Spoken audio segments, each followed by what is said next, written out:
अस्सलाम वालेकुम लो जी तुसीं तेरा पंजाबी चैनल तेरे सारे का लाइक करने चैनल सबसक्राइब करने बहुत शुक्रिया। एक बारी फिर माजरत क्योंकि यूजुअल शो नहीं हो पा रहा मेरे को, क्योंकि जो हालात बने पे ने पाकिस्तान दे विच, जो कतलो गरदगरी हुई है, जो सब तो वड्डा धोखा दिता गया सानू है, तारीख का सब तो वड्डा धोखा जदों दा पाकिस्तान बने।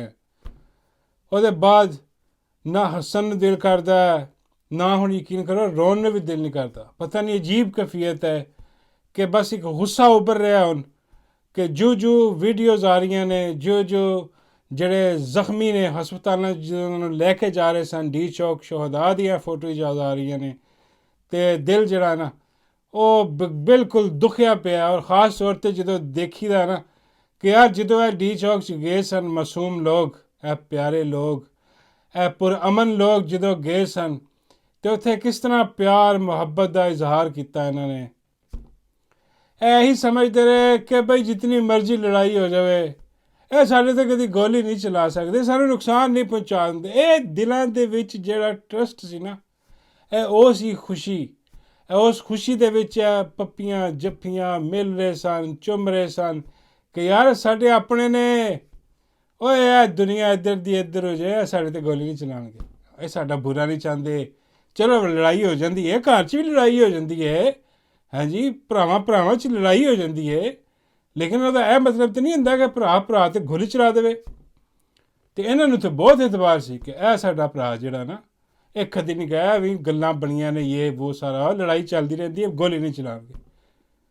ਲੇਕਿਨ ਐਸਾ ਵਸਾ ਕੇ ਮਾਰਿਆ, ऐसी गोली चलाई है कि सीधी दिल दे पार करके रख छड़ी है और हर चीज़ उड़ा के रख दी है।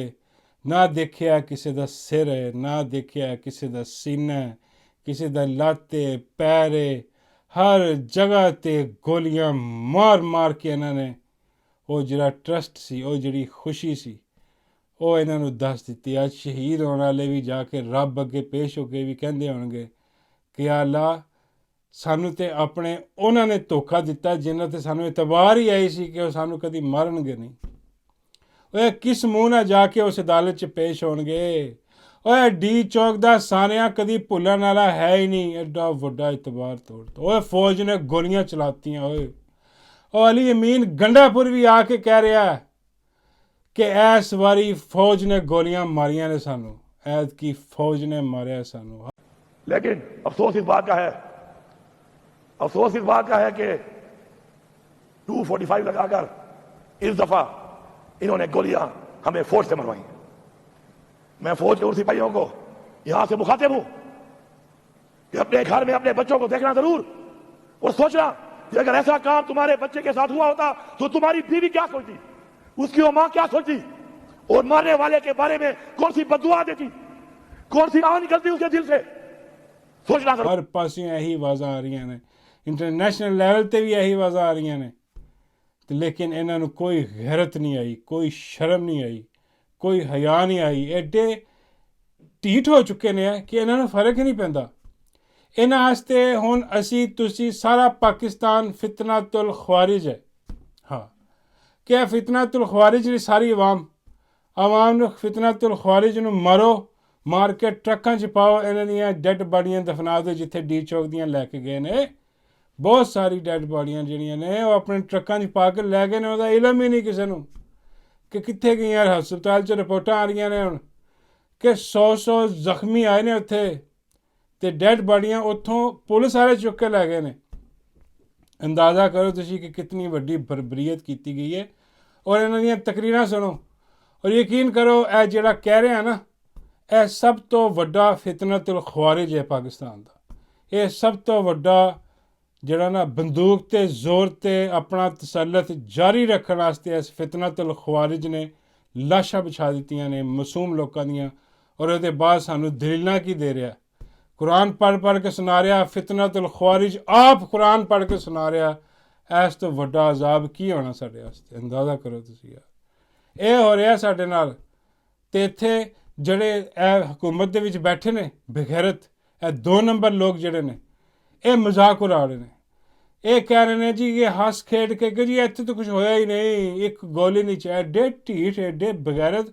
ਉਹ ਹਕੂਮਤੀ ਸਤ੍ਹਾ ਤੇ ਜਿਹੜੀ ਉਹਨਾਂ ਦੀ ਬਿਊਰੋਕ੍ਰੇਸੀ ਹੈ ਨਾ ਚੋਰਾਂ ਦੀ, ਉਹ ਇਸ਼ੂ ਕਰਨ ਦੀ ਹੈ ਰਿਪੋਰਟ ਡੈਡ ਬੋਡੀਜ਼ ਦੀ ਕਿ ਜੀ ਇਹ ਕੌਜ਼ ਜਿਹੜੀ ਹੈ ਡੈਥ ਇਹਨਾਂ ਦੀ ਹੋਈ ਹੈ ਗੋਲੀ ਲੱਗਣ ਨਾਲ। ਆਪ ਰਿਲੀਜ਼ ਕਰ ਰਹੀ ਹੈ ਤੇ ਉੱਤੇ ਆ ਕੇ ਮੀਡੀਆ 'ਚ ਕਹਿ ਰਹੇ ਨੇ ਕਿ ਜੀ ਇੱਥੇ ਤਾਂ ਇੱਕ ਗੋਲੀ ਨਹੀਂ ਚੱਲੀ। ਐਸੇ ਬੇਗੈਰਤ ਨੇ। ਔਰ ਸਭ ਤੋਂ ਵੱਡਾ ਬਗੈਰਤ ਔਰ ਹਰਾਮ ਜ਼ਿਆਦਾ ਜਿਹੜਾ ਕੁੱਤੇ ਦਾ ਪੁੱਤਰ ਹੈ ਨਾ, ਹਾਂ, ਉਹ ਹੈ ਕੀ ਨਾਮ ਇਹਦਾ, ਅਰਫਾਨ ਸਦੀਕੀ। ਉਹ ਐਡਾ ਵੱਡਾ ਬਗੈਰਤ। ਕਬਰ 'ਚ ਤੇਰੀਆਂ ਲੱਤਾਂ ਕੁੱਤਿਆ। ਉਹ ਜ਼ਲੀਲਾ ਸੂਅਰ ਦੇ ਬੱਚਿਆ। ਉਹ ਕਿਸੇ ਸੂਅਰ ਬਜ਼ਾਤੇ ਖੁਦ ਇੱਕ ਸੂਅਰ ਹੈ। ਉਹ ਜਿਹੜੇ ਸੂਅਰ ਨਹੀਂ ਪਾਲਦੇ ਲੋਕੀ, ਉਹ ਪਾਲ ਕੇ ਤੇ ਉਹਨਾਂ ਨੂੰ ਫਿਰ ਉਹ ਗੋਸ਼ਤ ਵਾਸਤੇ ਪਾਲਦੇ, ਇਹ ਉਹ ਸੂਅਰ ਹੈ ਬਗੈਰਤ। ਇਹ ਬੁੱਢਾ ਹੋ ਗਿਆ ਸੂਅਰ, ਮਰਨ ਵਾਲਾ ਸੂਅਰ ਹੈ। ਲੇਕਿਨ ਇਹਦੀ ਜ਼ੁਬਾਨ ਚੈੱਕ ਕਰੋ ਔਰ ਇਹਦੇ ਗੱਲਬਾਤ ਚੈੱਕ ਕਰੋ ਕਿ ਇਹ ਕਹਿ ਰਿਹਾ ਕਿ ਜੀ ਇਹੋ ਜਿਹਾ ਕੋਈ ਵਾਕਿਆ ਹੋਇਆ ਹੀ ਨਹੀਂ। ਤਹਿਰੀਕੇ ਇਨਸਾਫ ਜਿਹੜੀ ਹੈ ਉਹ ਐਵੇਂ ਫਜ਼ੂਲ ਬਕਵਾਸ ਕਰ ਰਹੇ ਨੇ, ਇੱਧਰ ਉੱਧਰ ਦੀਆਂ ਫੋਟੋਆਂ ਲਿਆ ਕੇ ਦਿਖਾ ਰਹੇ ਨੇ, ਕੋਈ ਕੁਛ ਨਹੀਂ ਹੋਇਆ, ਇੱਕ ਗੋਲੀ ਨਹੀਂ ਚੱਲੀ।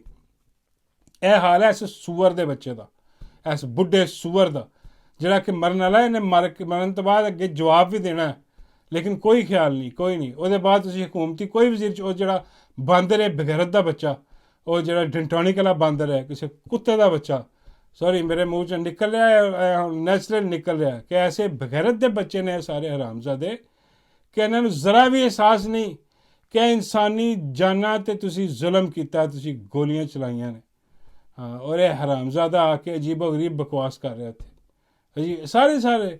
ਔਰ ਉਹ ਜਿਹੜਾ ਬਗੈਰਤ ਦਾ ਬੱਚਾ ਰਾਤ ਦੀ ਤਰੀਕੀ ਦੇ ਵਿੱਚ ਜਿਹੜਾ ਉਹ ਕਰਨ ਵਾਲਾ ਤਨਜ਼ੀਮ ਸਾਜ਼ੀ, ਹਾਂ, ਉਹ ਬਗੈਰਤ ਦਾ ਬੱਚਾ ਕਹਿ ਰਿਹਾ ਕਿ ਉਹ ਜਿਹੜਾ ਕੰਟੇਨਰ 'ਤੇ ਬੈਠਾ ਸੀ ਉਹਨੂੰ ਉਠਾਉਣ ਦੀ ਕੋਸ਼ਿਸ਼ ਕੀਤੀ, ਉਹ ਨਹੀਂ ਉੱਠਿਆ। ਅਤੇ ਦੇਖੋ ਨਾ ਫਿਰ ਟ੍ਰੇਨ ਦੇ ਅੱਗੇ ਤੁਸੀਂ ਆਓ ਅਤੇ ਟ੍ਰੇਨ ਨੇ ਤਾਂ ਆਪਣਾ ਕੰਮ ਕਰਨਾ। ਇਹੋ ਜਿਹੀ ਇਹ ਮਿਸਾਲ ਦੇ। Can you believe that? ਬੰਦਾ ਇਹਨੂੰ ਲੰਮਾ ਪਾ ਲਵੇ ਅਤੇ ਬੰਦਾ ਛਿੱਤਰ ਮਾਰੇ ਇਹਨੂੰ 100 ਅਤੇ ਗਿਣੇ ਇੱਕ ਐਸੇ ਬਗੈਰਤ ਦੇ ਬੱਚੇ ਨੂੰ ਕਿ ਦਲਿਆ ਹਰਾਮਜ਼ਾਦਿਆ, ਤੈਨੂੰ ਜੋ ਲਿਜਾਈਏ ਅਸੀਂ ਟ੍ਰੇਨ ਸਟੇਸ਼ਨ 'ਤੇ, ਤੈਨੂੰ ਦੇ ਦਈਏ ਧੱਕਾ ਅੱਗੇ ਟ੍ਰੇਨ ਦੇ, ਹਾਂ, ਅਤੇ ਜਦੋਂ ਟ੍ਰੇਨ ਤੇਰੇ 'ਤੇ ਚੜ੍ਹਨ ਲੱਗੇ ਅਤੇ ਉਦੋਂ ਅਸੀਂ ਤੈਨੂੰ ਕਹੀਏ ਕਿ ਭਾਈ ਟ੍ਰੇਨ ਦਾ ਤਾਂ ਕੰਮ ਹੀ ਹੈ, ਹਾਂ, ਉਹਨੇ ਤਾਂ ਚੜ੍ਹ ਜਾਣਾ, ਜੋ ਮਰਜ਼ੀ ਹੋਵੇ, ਤੈਨੂੰ ਪਤਾ ਨਹੀਂ ਸੀ ਟ੍ਰੇਨ ਹੈ ਅਤੇ ਕਿਉਂ ਇੱਥੇ ਬੈਠਾ ਸੀ। ਇਹਨੂੰ ਕਰੀਏ ਅਤੇ ਫਿਰ ਇਹਨੂੰ ਸਮਝ ਆਏ ਕਿ ਕੀ ਬਕਵਾਸ ਕਰ ਰਿਹਾ ਬਗੈਰਤਾ। ਉਹ ਇਹ ਸਜ਼ਾ ਸੀ ਉਹਦੀ ਕਿ ਉਹਨੂੰ ਵਾਰਨਿੰਗ ਦਿੱਤੀ, ਉਹ ਨਮਾਜ਼ ਪੜ੍ਹ ਰਿਹਾ ਸੀ, ਨਹੀਂ ਉੱਠਿਆ, ਕਿ ਉਹਨੂੰ ਥੱਲੇ ਸੁੱਟ ਦਿੱਤਾ ਜਾਏ। ਕੋਈ ਬਗੈਰਤੀ, ਕੋਈ ਸ਼ਰਮ, ਕੋਈ ਹੈ ਹੀ ਨਹੀਂ, ਕੁਛ ਵੀ ਨਹੀਂ। ਉਹਦੇ ਬਾਅਦ ਇਹਨਾਂ ਦੇ ਇੱਕ ਹੋਰ ਬੁੱਢਾ ਸੂਅਰ ਹੈ, ਉਹ ਵੱਡਾ ਸੂਅਰ ਹਰਾਮਜ਼ਾਦਾ, ਉਹ ਖਾਜਾ ਆਸਫ ਜਿਹੜਾ ਬਗੈਰਤ ਦਾ ਬੱਚਾ, ਖਾਜਾ ਰੰਗਬਾਜ਼, ਉਹ ਉਸ ਸੂਅਰ ਦੇ ਬੱਚੇ ਦੀ ਔਲਾਦ, ਕਿਸੇ ਸੂਅਰ ਦੇ ਮੂੰਹ ਵਾਲਾ ਕੁੱਤਾ, ਹਾਂ, ਉਹ ਅਲੱਗਾ ਬਕਵਾਸ ਕਰਨ ਡਿਆ ਕਿ ਉਹ ਨੱਸ ਗਏ, ਉਹ ਭੱਜ ਗਏ, ਔਰ ਉਹ ਬੰਦਾ ਤੇਰੀ ਢੂਈ ਤੇ ਮਾਰੇ ਛਿੱਤਰ, ਹਾਂ, ਅਤੇ ਫਿਰ ਬਸ ਨਾ ਕਰੇ, ਬੰਦਾ ਮਾਰਦਾ ਰਹੇ। 10 ਛਿੱਤਰ ਪੈਣ ਨਾ ਖਾਜੇ ਦੀ ਢੂਈ ਤੈਨੂੰ ਨੰਗਾ ਕਰਕੇ ਛਿੱਤਰ ਲਾਏ ਹੋਣ, ਯਕੀਨ ਕਰੋ ਇਹ ਚੀਖਾਂ ਵੀ ਮਾਰੇਗਾ, ਨਸੇਗਾ ਵੀ। ਉਹ ਬਗੈਰਤ ਦੇ ਬੱਚਿਆ, ਉੱਥੇ ਗੋਲੀਆਂ ਚੱਲੀਆਂ ਨੇ, ਗੋਲੀਆਂ ਮਾਰੀਆਂ ਨੇ ਤੁਸੀਂ ਲੋਕਾਂ ਨੇ ਜ਼ਾਲਮੋ, ਅਤੇ ਹੁਣ ਬੜਕਾ ਮਾਰਨ ਦੇ, ਉਹ ਨੱਸ ਗਏ। ਹਾਂ, ਤੁਹਾਡੇ 'ਤੇ ਯਕੀਨ ਕਰੋ ਛਿੱਤਰ ਵੱਜੇ ਹੋਣ ਅਤੇ ਇਹਨਾਂ ਨੂੰ ਲੱਗ ਸਮਝ ਜਾਏ ਬਗੈਰਤ ਨੂੰ। ਉਹਦੇ ਬਾਅਦ ਦੂਜਾ ਕੰਜਰ ਜਿਹੜਾ ਬੜਾ ਬਗੈਰਤ ਸ਼ਰੀਫ ਬਣਿਆ ਫਿਰਦਾ, ਉਹ ਖਾਜਾ ਸਾਦ ਰਫੀਕ, ਉਹਨੂੰ ਐਵੇਂ ਕਿ ਜੀ ਬੜਾ ਜੀ ਜਮਹੂਰੀਅਤ ਪਸੰਦ। ਸਾਰੇ ਬੂਟ ਚਾਟ ਕੁੱਤੇ ਦੇ ਬੱਚੇ, ਸਾਰੇ ਦੱਲੇ ਹਰਾਮਜ਼ਾਦੇ ਬੂਟ ਚਾਟ ਨੇ, ਕੁੱਤੇ ਦੇ ਬੱਚੇ। ਇਨਸਾਨੀ ਜਾਨਾਂ ਜ਼ਾਇਆ ਹੋਈ ਆ ਕੇ ਉੱਥੇ ਲਿਖ ਰਿਹਾ ਕਿ ਭੱਜ ਗਿਆ। ਵੇਖਿਆ ਫਿਰ ਕਿੱਡੇ ਕੁੱਤੇ ਦੇ ਬੱਚੇ ਨੇ ਯਾਰ, ਕਿੱਡੇ ਹਰਾਮਜ਼ਾਦੇ ਨੇ। ਤੁਸੀਂ ਬੰਦਾ ਚੁੱਕੋ ਯਾਰ, ਬੰਦਾ ਚੁੱਕੋ, ਤੁਸੀਂ ਉਹਦੀ ਹਿਸਟਰੀ ਦੇਖੋ ਅਤੇ ਉਹਦੇ ਬਿਆਨ ਦੇਖੋ ਅੱਜ ਦੇ। ਐਸਾ ਲੰਮ ਲੇਟ, ਐਸੇ ਬਗੈਰਤ ਬਣ ਗਏ ਤੁਸੀਂ ਲੋਕ। ਕੱਲ੍ਹ ਨੂੰ ਤੁਸੀਂ ਨਹੀਂ ਮਰਨਾ, ਤੁਹਾਡੇ ਵੀ ਬੱਚੇ ਨੇ, ਉਹ ਤੁਹਾਡੇ ਘਰੋਂ ਵੀ ਅੱਲਾ ਕਰੇ ਇੰਝ ਹੀ ਜਨਾਜ਼ੇ ਨਿਕਲਣ। ਫਿਰ ਇਹਨਾਂ ਦੇ ਨਿਕਲੇ ਵੀ ਨੇ ਪਹਿਲੇ ਕਈਆਂ ਤੋਂ, ਲੇਕਿਨ ਉਹ ਐਸੇ ਕੁੱਤੇ ਦੇ ਬੱਚੇ ਨੇ, ਐਸੇ ਸੂਅਰ ਦੀ ਔਲਾਦ ਨੇ, ਸੂਅਰ ਨੇ ਬਗੈਰਤ ਹਰਾਮਜ਼ਾਦੇ ਕਿ ਇਹਨਾਂ ਨੂੰ ਫਿਰ ਵੀ ਕੋਈ ਸ਼ਰਮ ਜਾਂ ਹੈ ਹੀ ਨਹੀਂ, ਜ਼ਰਾ ਵੀ ਨਹੀਂ। ਉਹ ਉਤਲੇ ਪਾਸੇ ਆ ਜਾਓ, ਉਹ ਜਿਹੜਾ ਭਿਖਾਰੀ ਹੈ ਉਹ ਹੁਣ ਆਪਣੀ ਜਾਨ ਛੁਡਾ ਰਿਹਾ। ਉਹ ਕਹਿ ਰਿਹਾ ਜੀ ਇਹ ਜੋ ਵੀ ਕੀਤਾ ਉਹ ਮੇਰੇ ਬੌਸ ਨੇ ਕੀਤਾ ਅਤੇ ਬਹੁਤ ਅੱਛਾ ਕੰਮ ਕੀਤਾ, ਉਹਨੇ ਹੀ ਕੀਤਾ। ਉਹ ਸਾਰਿਆਂ ਨੂੰ ਦੱਸ ਰਿਹਾ ਕਿ ਮੈਂ ਕੁਛ ਨਹੀਂ ਕੀਤਾ, ਕਿਉਂਕਿ ਉਹਨੂੰ ਪਤਾ ਕਿ ਜਦੋਂ ਹੀ ਇਹ ਇੱਧਰੋਂ ਫਾਰਗ ਹੋਏ, ਹਾਂ, ਅਤੇ ਇਹਦੇ ਅੱਬੂ ਜਿਹੜੇ ਨੇ ਬਣਾਏ ਨੇ ਉਹਨਾਂ ਨੇ ਇਹਨੂੰ ਹੀ ਰਗੜ ਦੇਣਾ ਕਿ ਪੁੱਤਰ ਆ ਜਾ, ਇਹਨੇ ਕੀਤਾ ਸਾਰਾ ਕੁਛ, ਇਹਦੇ 'ਤੇ ਪਾਓ ਅਤੇ ਇਹਨੂੰ ਸੂਲੀ ਚੜਾਓ। ਉਹ ਹੁਣੀ ਤੋਂ ਪੇਸ਼ਬੰਦੀ ਕਰਨ ਡਿਆ। ਅਤੇ ਉੱਤੋਂ ਪੰਜਾਬ ਦੇ ਵਿੱਚ ਜਿਹੜੀ ਡੈਣ ਰੱਖੀ ਹੈ ਉਹ ਜਿਹੜੀ ਕਲੇਜਾ ਚਮਾਉਣ ਵਾਲੀ ਖੂਨ ਪੀਣ ਵਾਲੀ ਡੈਨ ਜਿਹੜੀ ਹੈ ਬਗੈਰਤ 2 ਨੰਬਰ ਗੰਦੀਆਂ ਫਿਲਮਾਂ ਵਾਲੀ ਔਰਤ ਜਿਹੜੀ ਰੱਖੀ ਹੈ ਉਹ ਅਲੱਗਾ ਬਕਵਾਸ ਕਰਨ ਦੀ ਹੈ। ਉਹ ਜੀ ਇਹ ਜੀ ਇਹਨਾਂ ਨੂੰ ਬਿਲਕੁਲ ਜੀ ਖਤਮ ਕਰੋ, ਇਹ ਪਾਰਟੀ ਦੇ ਪਾਬੰਦੀਆਂ ਲਾਓ, ਹਾਂ ਤੇ ਇਹ ਜਿੰਨੇ ਵੀ ਨੇ ਇੰਤਸ਼ਾਰੀ ਨੇ ਸਾਰੇ ਇਹਨਾਂ ਨੂੰ ਨੇਸਤੋ ਨਬੂਦ ਕਰ ਦਿਓ। ਇਹ ਹਾਲ ਹੈ। ਔਰ ਉਹ ਕਿਹਦੀ ਹੈ ਤੁਹਾਨੂੰ ਪਤਾ ਹੀ ਹੈ ਕਿਹਦੀ ਇਹਦੀ ਹਿਸਾਬ ਕਿਤਾਬ ਲੱਗਾ, ਉਹ ਕੀ ਰਾਬਤੇ ਨੇ ਉਹਦੇ ਫਿਤਨਤੁਲ ਖਵਾਰਿਜ ਦੇ ਨਾਲ। ਹਾਂ ਮੇਰੇ ਮੂੰਹ ਅੱਲਾ ਮਾफ़ ਕਰੇ, ਐਸੀਆਂ ਗਲਤ ਚੀਜ਼ਾਂ ਨਿਕਲਣ ਵਾਲੀਆਂ ਨੇ। ਇਸ ਤੋਂ ਪਹਿਲੇ ਕਿ ਮੈਂ ਹੋਰ ਕੋਈ ਗਲਤ ਗੱਲ ਕਰਾਂ, ਹਾਂ ਗਲਤ ਗੱਲ ਨਹੀਂ, ਮੇਰਾ ਮਤਲਬ ਕਿ ਸਹੀ ਗੱਲ, ਲੇਕਿਨ ਉਹ ਜ਼ਰਾ ਮਹਜ਼ਬ ਅੰਦਾਜ਼ ਦੇ ਵਿੱਚ ਨਹੀਂ, ਇਸ ਕਰਕੇ ਮੈਨੂੰ ਗਲਤ ਕਹਿ ਰਿਹਾ ਵਾਂ। ਲੇਕਿਨ ਗੁੱਸਾ ਬੜਾ, ਹਾਂ ਅਲਫਾਜ਼ਾਂ ਦੀ ਮਾਜ਼ਰਤ, ਲੇਕਿਨ ਗੁੱਸਾ ਇੰਨਾ ਕਿ ਹੁਣ ਕੀ ਕਰੀਏ। ਇਸ ਤੋਂ ਪਹਿਲੇ ਕਿ ਜ਼ਿਆਦਾ ਹਿਸਾਬ ਕਿਤਾਬ ਨਿਕਲੇ ਮੇਰੇ ਮੂੰਹ 'ਚੋਂ, ਹਾਂ ਤੇ ਮੈਂ ਇਹਨਾਂ ਦੀ ਮਾਂ ਭੈਣ ਇੱਕ ਕਰਕੇ ਰੱਖ ਦਿਆਂ ਇੱਥੇ। ਇਸ ਤੋਂ ਪਹਿਲੇ ਬਿਹਤਰ ਹੈ ਕਿ ਤੁਹਾਡੇ ਕੋਲ ਲਈ ਇਜਾਜ਼ਤ। Thank you very much for watching. Allah Hafiz.